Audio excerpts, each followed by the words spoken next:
Okay, here we are in front of Leicester Town Hall Square today, and I've got with me Andrew Parsons and James McLean of the Street Life Action Group. Hi guys. Hi. Can you tell us what's been happening today? Well, initially what we've had is a demonstration to show the council, who are holding their budget meeting today, that Street Life are still here, we haven't gone anywhere, and we're watching what they're doing. And we're not going to be going anywhere soon. Yeah. We've actually found out today from several reliable sources that the council have actually put off the decision to shut all the hostels and shut the day centres, so they've actually now sent it back to their executive committee. I've just actually had that confirmed by one of the councillors, Councillor Walmsley I think it was. Paul Wellesley. Paul Wesley, who's actually worked in the housing section before, so his homelessness is actually close to his heart. So basically we then, I think it was my good man here that actually proposed that we occupy the building. Indeed. So we did do that. How did that go? Yeah, it was good fun, but the police weren't that impressed for some reason. Well, you know. They've got their tactical guy here with the camera to try and get ringleaders and stuff like that. Well, indeed, why not? But that's to be expected in a police state. We achieved what we wanted, which is to say that we're a democratic people and we can walk into a public building, and stand there and say we have the right to be here, and that we can, well, it is a public building. They were trying to claim it was a private building, but as I very clearly stated to them, it's owned by Leicester City Council, therefore that makes it a public building. We as taxpayers pay for this building, so we're actually occupying the public foyer. We're not committing any offence. They were threatening to arrest us with breach of the peace, and then it was trespass. This was before the staff had even told us to leave. But it's all been resolved fairly amicably. Well, we didn't go in there to cause trouble. We basically went in there to make a point. And to be honest, it wasn't just us. There's other people here as well. There's the Socialist Party. There's Unison here, and we can't control them. But we did actually go in ourselves. We made a choice for ourselves. We made a choice for ourselves as individuals too, to say rather than just standing outside talking, we just for one moment we'd take our own fate in our own hands and walk into that building because we could. So we made a statement with that. I'm happy with that statement. So it's very interesting, isn't it, that they've actually taken the homelessness issue off the agenda tonight. Do you think that's part of the reason why is because of the amount of kind of strong feelings? And I'm part of me thinks they might think we'll just go away. If they take it off the agenda and say, well, in 3 months' time we'll look at it again, then maybe we'll just go away and evaporate. Well, we're not going to do that. No, we're not. We've resolved that this is a much bigger and a much longer thing. That this is something that is deep in our hearts and something we're going to follow through now all the way, whatever direction that it takes us to. So we're not going away. That's pretty much what I think they're going to try and do. Well, I've been really amazed at the distance you guys have come in the last few weeks. Getting Street Life off the ground and now sort of getting your newsletter going. You intending to keep that kind of thing? I actually met with Andy Connolly last week, and I basically, I never actually suggested to him. I basically said that if the strategy goes ahead in its current format, I would be asking for a judicial review.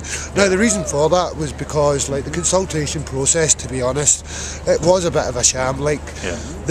The questions on the paper were very leading, and it didn't actually mention the cuts that were being made. It just said, do you agree with 65 beds for young people and stuff like that? But they're not the only ones that can actually lead questions. I actually went to Andy Connolly and I actually had some questions that would lead him into admitting, which he did actually admit, that this is actually Labour are actually choosing to do this. This is not being forced on them by the central government, and I've got that very clearly wrote down. That he said to me. So as far as I'm concerned, until we actually set up a homeless council or committee that is actually influencing the strategy before it's actually wrote, not after it's been wrote, then we're not going to be happy. We're not going anywhere, because homeless people do deserve a voice, especially when it's their futures, that their lives, it's not even their futures, it's their lives that are being played with, and it's just not on. We're happy to do things the proper way. If we're actually invited into this, if we're actually invited into the decision-making process, we can behave responsibly, we can behave reasonably. We're still being ignored, really, though. We're still being put to one side. I wouldn't say we're being ignored, to be honest. I think they are listening, and I just don't think they expected, as you said. I just don't think they expected a ragtag group of rags, shall we say, radical action guys that just come together, and like as you've seen yourself, there's only like a small number of us that started this, and it's not really grown much. But like we've got the whole homeless community behind us, but like obviously they have very transient lives, so they can't all come in and give us support. But we've done brilliant. We do deserve a big pat on the backs, all of us do, for what we've actually already done in a short space of time. And as we say, we're not going anywhere. So how do you think things are going to move forward now? Well, it's now about actually not getting rid of the services, about actually changing the services for the betterment of homeless people, to actually target the services better, because I'm not going to deny there are some problems with the current service provision, but to actually just wipe it out and then say, oh yeah, we'll just give them private homes, that's not actually solving any problems. So we actually want to actually try and iron these problems out with the services and with the service users input as well, because it's about us. So we should actually have a say in this. Andrew, how do you feel the Street Life Action Group kind of newsletter might develop? I'm hoping in the long run that it will become a community magazine. At the moment it's still a forum for us to put across what we're trying to achieve with Street Life, but ultimately I'd love to see it as something where everybody who's part of the homeless community and the greater community outside of that can be put in pieces of work, stories, giving their testimony, whatever it is they feel that they can offer. That's where I see it's going, and that's what I'm going to try and achieve with it. I was thinking that, you know, with them taking it out of the budget considerations today, do you think they're going to try and isolate the issue and maybe, you know, so people lose interest? I honestly think they're going to try and sneak it in through the back door, because they have actually already started, like with Yask, they actually started reducing the service. Like before they made any decisions. This is while the consultation was going on. This is pretty much what spurred us into action, and they've actually started that with the hostels as well.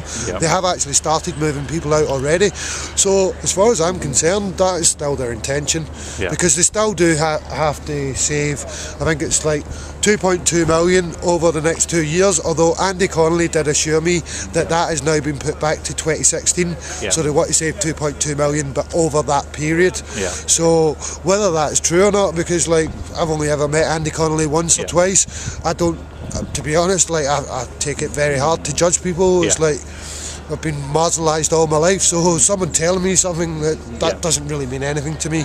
Actions speak a hell of a lot louder than words, and the actions of the council at the moment are telling me that they're still going to go ahead with this. That's my views on the subject anyway. And you, Andrew, what do you feel about that? That ultimately we're still being sidelined. This is my personal perception. That does talk. I've heard a lot of talk.